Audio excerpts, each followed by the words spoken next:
အားလုံးပဲမင်္ဂလာပါ MMIDC ခန်းနာသို့ကြောက်ရောက်လာသောမိဘများကျောင်းသားကျောင်းသူများအားလုံးမင်္ဂလာပါရှင်ကျွန်မကတော့ MMIDC founder ဒီချင်မုံမုံပါယနေ့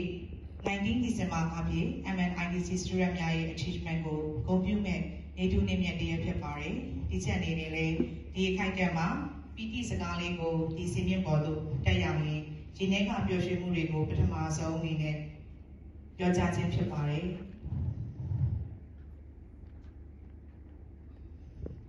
ဒီနေ့